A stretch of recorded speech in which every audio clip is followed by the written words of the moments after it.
When science is unable to provide you with the answers you seek, what do? Well, the most logical thing to do for a European man is to imitate the gods. And what did Odin do?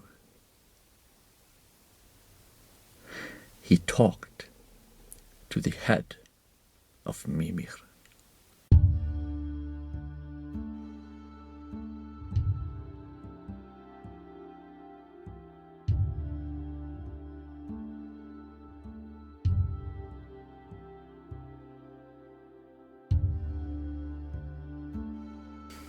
We are now going to look at the myth about Thor's marriage, Thrymstida, and I would simply like you to explain to us what this myth is about. Du coup, donc, pour comprendre ce mythe, en premier lieu, il faut comprendre que le marteau Thor, c'est son cœur. C'est le cœur en général, puisque la mythologie est subjective, donc c'est votre cœur. Et donc, quand on apprend dans ce mythe-là qu'il s'endort, et que pendant qu'il s'endort, il perd son marteau, en fait, il faut comprendre qu'il est mort. Et quand il est mort, son cœur est perdu. Et en fait, il est en quelque sorte coupé en deux. Donc, il est une partie dans son futur père et une partie dans sa future mère. Comme Perséphone. Oui, comme Perséphone. D'ailleurs, on sait que Perséphone, elle est 6 mois chez son père, 6 mois chez sa mère. C'est la même image. Pour revivre, il a besoin de Loki. Loki, c'est ce qu'on appellerait dans les mots modernes les hormones, donc spécialement l'adrénaline dans la plupart des mythes, mais les hormones en général. Et il a besoin de Loki pour sortir du père, d'une certaine façon. Et il a aussi besoin de Loki pour comprendre qu'il a besoin de Freya pour retrouver son marteau. Donc Freya, c'est l'ovule, c'est l'autre partie, en fait, l'autre partie de lui-même. Il a absolument besoin de Freya, puisque c'est Freya qui va le faire revivre, lui permettre de revivre. Et donc, c'est Loki, les hormones, qui vont l'emmener à Freya. En ce qui concerne les géants, donc les géants de glace ou les géants de pierre, il faut comprendre que, encore une fois, la mythologie est subjective. Et il ne s'agit pas de géants à proprement parler, c'est pas eux qui sont grands, mais c'est vous qui êtes petits. Donc vous êtes dans une phase de votre vie où vous êtes petit. Donc en l'occurrence dans l'utérus. Donc les géants du Jotunheimen, c'est des géants de glace. Et la glace, c'est l'image de quelque chose qui est dur et qui peut aussi fondre. Donc apparaître sous forme liquide. Ils sont d'ailleurs plutôt répugnants, on a cette impression en tout cas. Et ce serait dans nos mots modernes ce qu'on appelle l'endomètre. Donc l'endomètre, c'est la partie, la muqueuse à l'intérieur de l'utérus.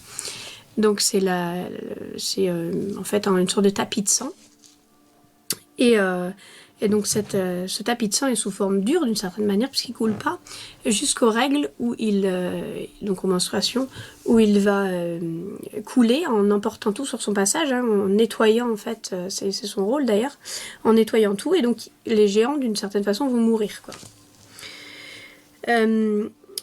Cet endomètre veut avant tout avoir une ovule d'une certaine façon, s'il était personnifié, puisque sinon il meurt du coup. Donc le roi des Jotun veut absolument avoir Freya, qui est l'ovule. Loki, sinon, donc les hormones toujours, va voir le roi. Et donc il va voir le roi dans l'utérus. Le roi, c'est l'endomètre, donc à l'intérieur de l'utérus. Et il va lui demander de rendre le marteau. Et ce qui est vrai, c'est que c'est bien lui qui l'a volé. Et il n'y a que lui qui peut le rendre aussi. Puisqu'il n'y a que lui qui est capable de donner la vie. Donner le cœur, donc du coup. Le cœur, la vie, c'est pareil. Mais il dit aussi la vérité quand il dit qu'il a absolument besoin d'avoir Freya pour le rendre et que Freya s'attache à lui.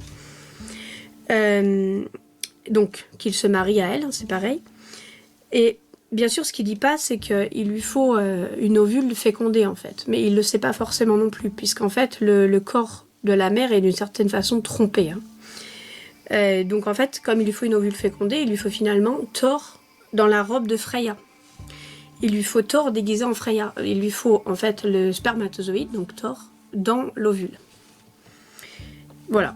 Alors bien sûr, le fait qu'il se marie à Freya, donc que Freya, l'ovule, s'attache à lui, à l'endomètre, ça va aussi créer sa perte, puisque en fait l'embryon, donc l'ovule fécondé, est fait pour... le mange, le détruit. Donc en fait l'endomètre est fait pour être détruit de toute façon. Il faut noter aussi que dans le mythe, l'endomètre, donc le roi des Jotun, savait que Loki allait venir. En fait, il voulait que Loki vienne, donc les hormones, puisque seul Loki peut amener Freya. Seules les hormones peuvent amener l'ovule. Donc en fait, Loki là, en l'occurrence, dans cette partie du mythe, c'est une hormone qui provient de l'ovaire. Donc c'est la progestérone qui apparaît après l'ovulation. Et c'est donc la raison pour laquelle il a emprunté le manteau d'oiseau de Freya. Donc il vient de l'endroit où elle arrive, c'est-à-dire l'ovaire. Donc l'ovulation a lieu le 14e jour et Loki descend voir en fait si l'endomètre est prêt pour accueillir l'ovule potentiellement fécondé, en l'occurrence fécondé, quoi. Voilà, donc la principale hormone, là, en l'occurrence c'est la progestérone, donc Loki et la progestérone. Il est aussi une hormone qui vient de l'hypophyse, donc l'hormone lutéinisante, qui arrive au 13e jour, donc juste avant l'ovulation. Loki va chercher Freya, et avant d'arriver dans l'utérus 5 à 7 jours plus tard, l'ovule est fécondé. Elle est fécondée non pas dans l'utérus, mais comme on le sait maintenant avec nos observations modernes, elle est fécondée dans les trompes de Fallope. C'est Loki, donc la progestérone, qui rend l'utérus apte à recevoir Freya, parce que la progestérone, ça inhibe les mouvements de l'utérus, les contractions de l'utérus, et ça permet de faire en sorte, là en l'occurrence, par rapport au mythe, de ne pas détruire les géants de glace. Ça permet aussi de faire en sorte que l'endomètre, donc les géants de glace, continue de grossir en fait pour nourrir le futur embryon. C'est donc Freya qui fabrique la tenue de mariage de Thor. Elle l'enveloppe, c'est l'image de l'ovule qui enveloppe le spermatozoïde, et elle lui donne son collier. Donc le collier, c'est le futur cordon ombilical. Quand Thor donc arrive chez le roi Thrym, il est accompagné de l'hormone progestérone Loki. Et le roi croit qu'il s'agit de Freya, et forcément il est obligé de croire ça, puisque sinon, s'il savait qu'il y avait Thor dedans, en fait, dans les habits de Freya, il le rejetterait, puisque le corps de la mère est censé à la base rejeter tout corps étranger. C'est le principe de la nidation en fait, de l'embryon, c'est que le corps de la mère est un peu trompé d'une certaine façon. Donc dans l'imaginaire, c'est pour ça que la fécondation se fait en cachette dans les trompes de Fallope et pas dans l'endomètre. Donc l'embryon, lui, il va commencer à détruire l'endomètre dès qu'il s'y installe. Il va créer des enzymes qui vont en fait le manger petit à petit, et il va y être installé. Donc il va commencer à s'installer à partir du 7e jour, et il va être y installé définitivement vers le 10e jour. Il va commencer à manger l'endomètre à l'aide de ce qui deviendra plus tard le placenta. Donc c'est créé à partir du 7e jour. Vous comprenez du coup pourquoi Thrym invite Thor, Freya, d'une certaine façon les deux ensemble, à manger, et pourquoi Thor mange avidement. Vous comprenez aussi pourquoi Loki, donc l'hormone progestérone, qui est avec lui, essaie de calmer Thrym en lui disant que c'est normal qu'elle mange avidement, puisque elle le fait toujours. Donc il le trompe en fait. Cette hormone, progestérone, elle est aussi accompagnée de l'hormone de la grossesse, donc l'hormone HCG, qui est d'ailleurs à ce moment-là fabriquée par l'embryon. C'est pourquoi Loki est avec Thor. Le roi Thrym remet le marteau, donc la vie, le cœur à Thor, dès qu'il s'est attaché à lui.